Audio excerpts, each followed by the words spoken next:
Bandwidth for First Updates Now is supported by AndyMark. Are you competition ready? Go to andymark.com and keep your team inspired. And by the Blue Alliance. Keep up to date on all live and archived First Robotics events and team stats at thebluealliance.com. First Updates Now is brought to you by viewers like you. Fun relies on the generous support of our fans in order to continue to keep creating content. Please consider donating, giving bits, or subscribing. Subscribe for a few bucks a month or for free through Twitch Prime. And don't forget that our subscribers get 5x chance to win on all giveaways.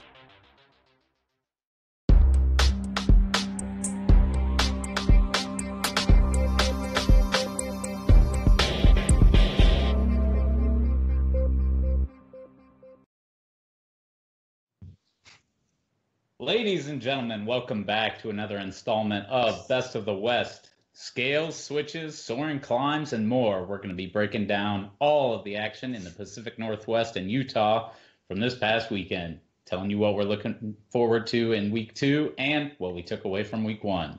Reporting for First Updates Now, I'm Clint Ott. I'm Andrew Lawrence. And I'm Aiden Ferrer. All right, guys, so we had 2 PNW events this weekend, 1 regional in Utah. Let's go ahead and get started up in the Northwest. What happened? All right. So, yeah, the Clackamas or Clackams district event, if you were lucky enough to win one of the awards from it, had a really strong showing even in week 1 of Power Up.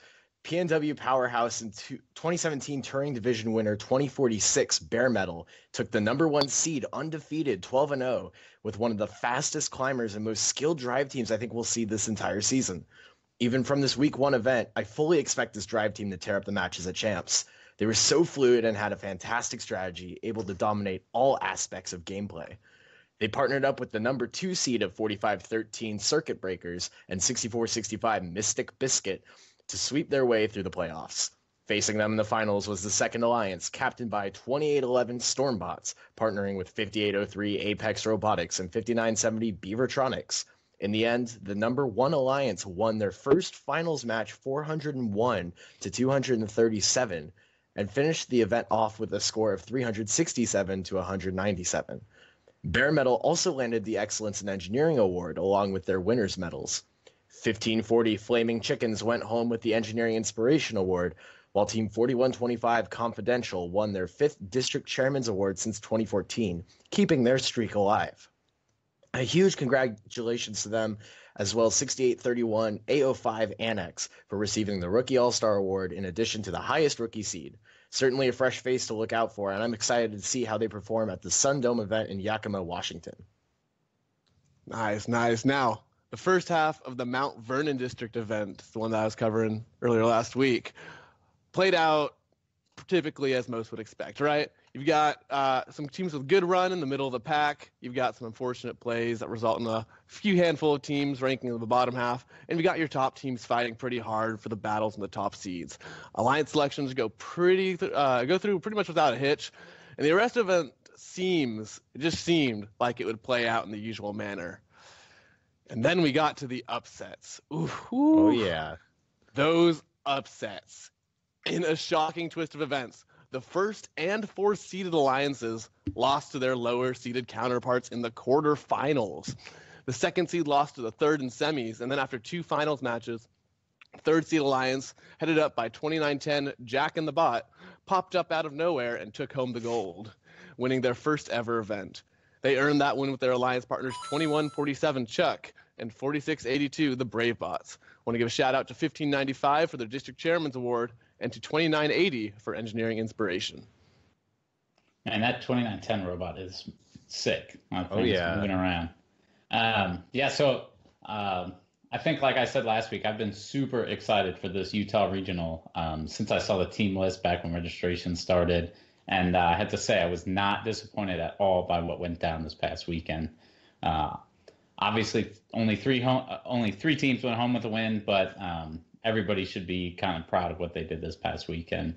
The California Gun Show 1678 was a favorite going into the event, obviously, and despite some minor struggles with their partner climbing, their strong auto and their getting their partners going through the auto RP got them the top seed. They picked Their fellow Californian friends, 399, who was also a great scale robot, did a lot of switch work in the elimination rounds, but was able to help out on the scale when they needed to.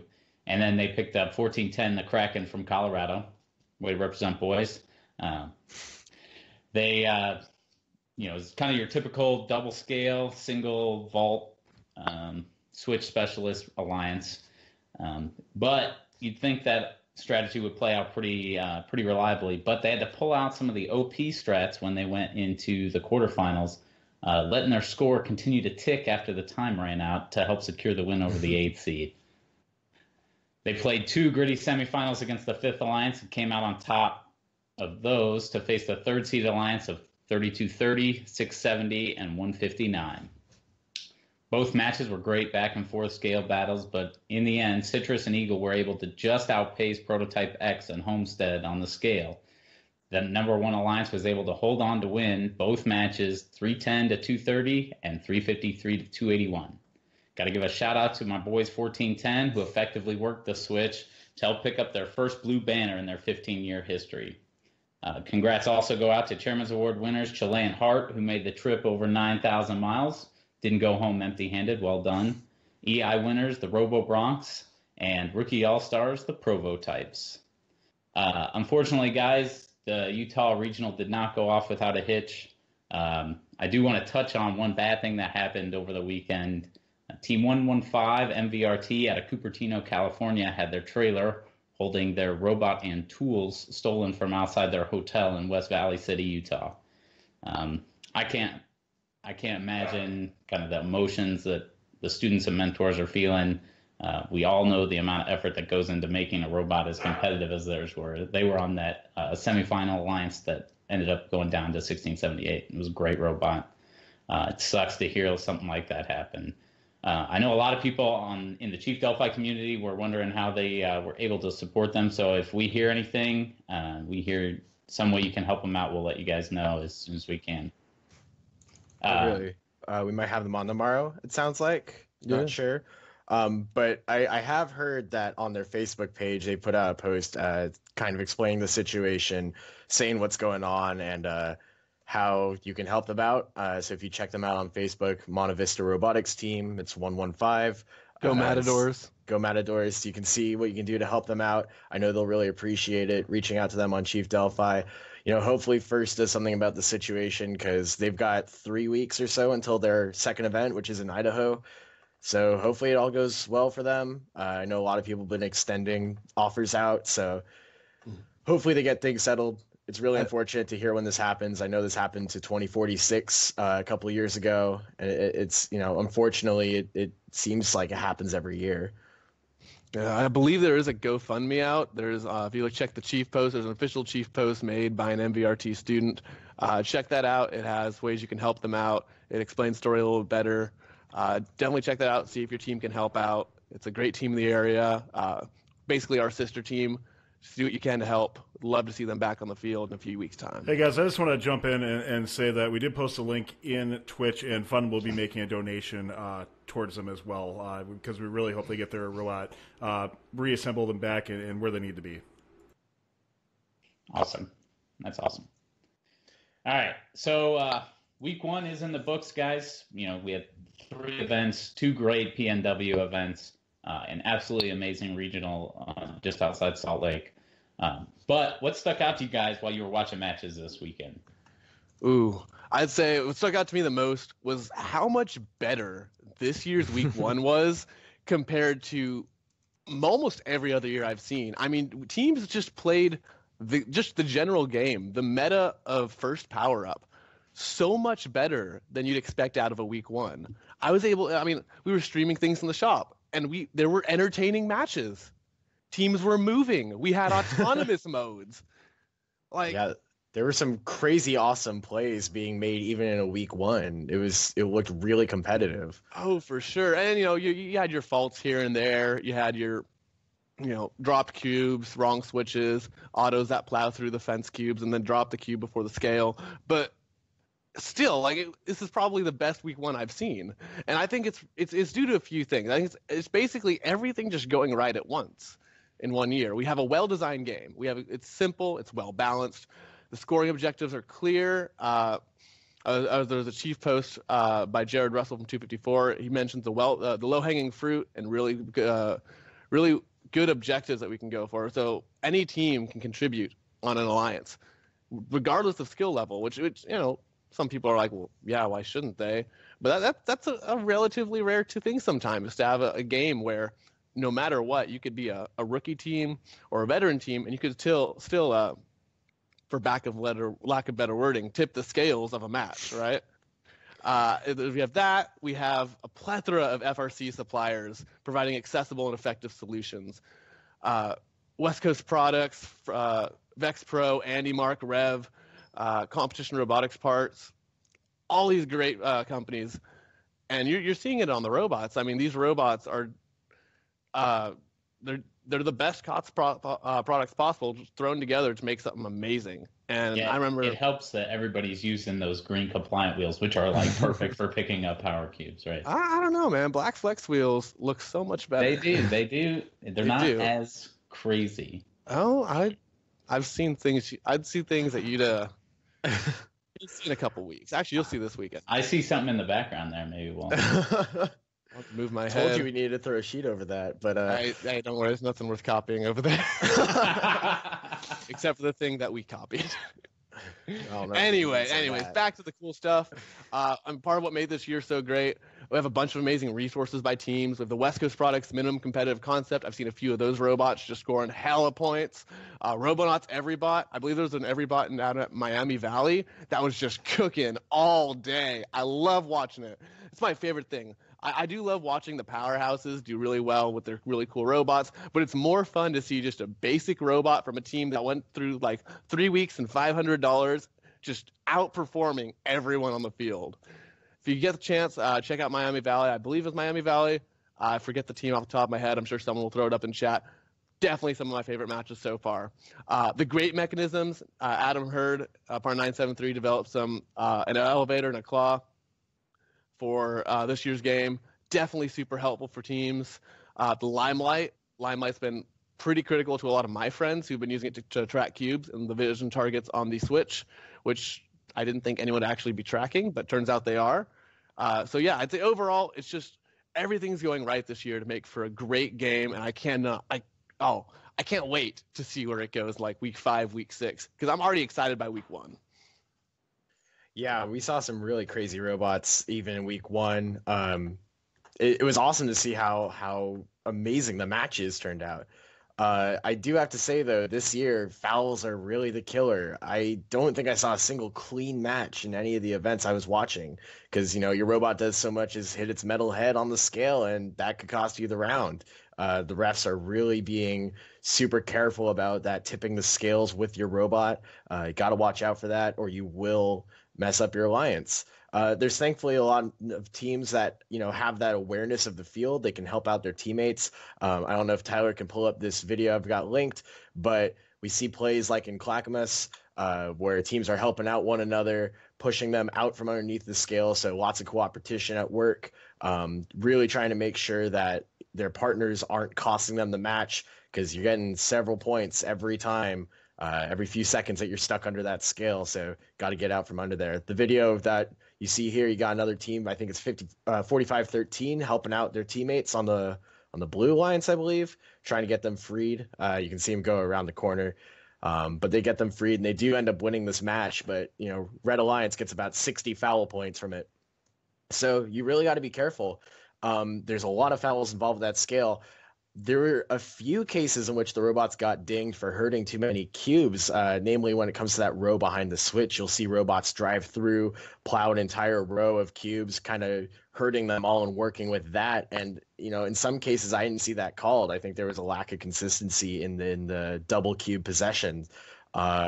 So, something for people to be wary of. Really, you got to know the field this year. You really need to be aware of your surroundings, more so than in other years, because as much as visibility it's not as much a problem this year as it has been in the past. But, if you're not aware of this cluttered field and with so many different foul cases, you might not make it to elims if you can't play well. So just really be aware of what's going to cost you. I think that's the biggest takeaway from week 1 is just how important those fouls can be. Do you think there's anything that needs to change on the scale foul points, or are you good with the rule? Just teams need to be better at not infringing upon it? I think that the rules are fine because it's really hard to say, oh, well, it's okay for you to pull down the thing that scores you points and not have that be penalized. So right. I think it's more so teams just need to be aware of their surroundings. If you're trying to place a cube, don't pull it down and take the scale with it. You can't forcibly score yourself points like that. So drivers just need to get that practice in. I mean, it's a week 1, so that'll naturally improve over time. But, people pulling down the scale, people getting wedged underneath the scale, got to really consider what's going on in those matches. So that's my takeaway from it. But, fouls aside, we still saw some fantastic matches, even as a week 1. A lot of people were going for those elevator style scoring mechanisms, though we did have a bit of diversity in design with people doing double platform lifts. I think 1510 had one at Clackamas where they're pulling people up. So, watch out for the fouls, but people are doing some amazing work even in week 1, which I'm really happy to see. Yeah. Sorry. On the topic of you're saying the pushing the cubes for hurting, there was a few matches, and I saw one of them, but there was some discussion, either on Facebook or Chief, one of the two, where someone noted that the foul for pushing multiple cubes into the exchange at a single time was worth it, because by scoring this cube in the exchange, you can get so much more points than the foul would be. What are your thoughts on that? I mean, when it comes to the exchange, right, if something's not quite getting in there and you're trying to score another cube, it's really... you would be impeding your own gameplay otherwise if you weren't moving that cube. So yeah, that makes sense. But when you're moving a row of cubes behind a switch, and whether or not it's intentional or unintentional, got to worry about that, because it could be strategic in some cases. I saw clumps of cubes that were being used strategically. People would go right for them. It does provide an advantage, so got to worry about it. But when it comes to the exchange, that I'm much less concerned about, honestly. Mm-hmm. Yeah. I mean, on the topic of teams, coming out strong here this week, one thing I was super surprised about was teams effectively using the power-ups. I know a lot of people were concerned that people would underestimate their use, that they would, try to employ them at the wrong time. But one thing that I saw was just overall very strategic use of the power-ups. Teams clearly understood the importance of levitate.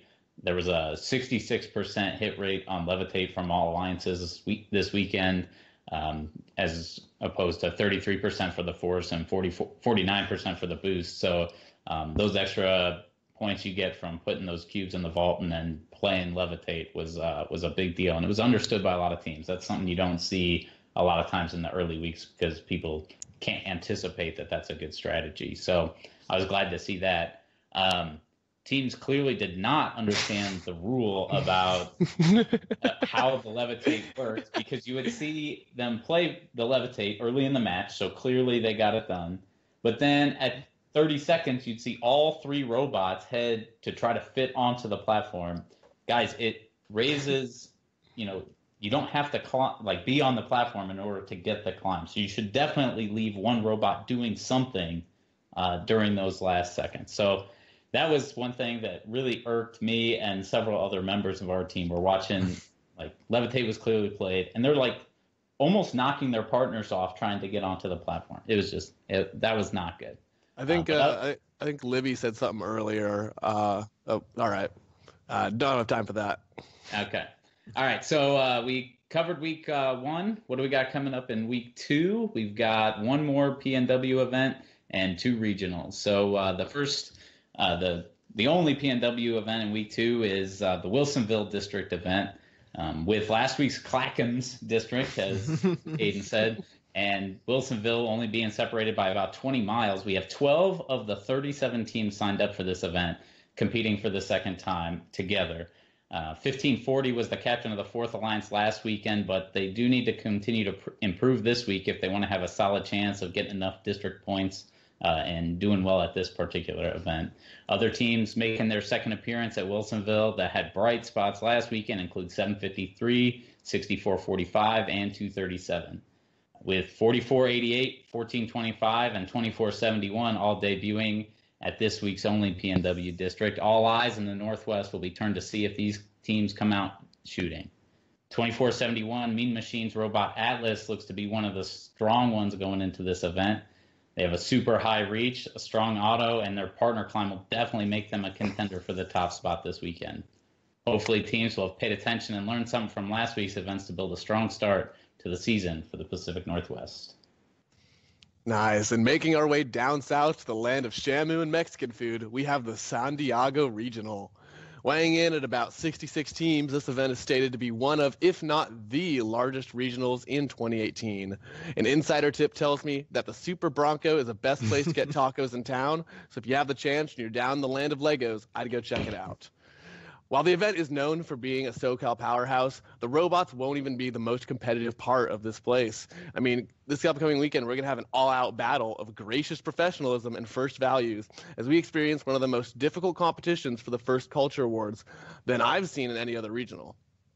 Alongside Hall of Fame teams 1538 and 597, Strong Culture Award contenders 624, 812, 1622, 2485, 3256, 1266, 4201, 3128, and a handful more, including Chilean Hart, who won Chairman's at Utah this past week, are all going to be in contention for the most prestigious award in the FRC, the Spirit Award.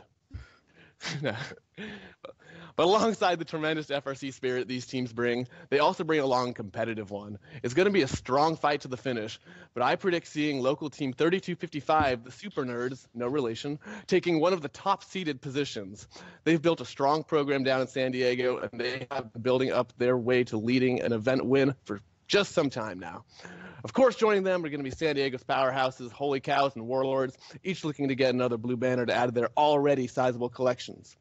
But when it comes down to banners, no regional this year is going to showcase their stack of blue better than the one we're about to talk about right after this. Aiden, tell us about the big show.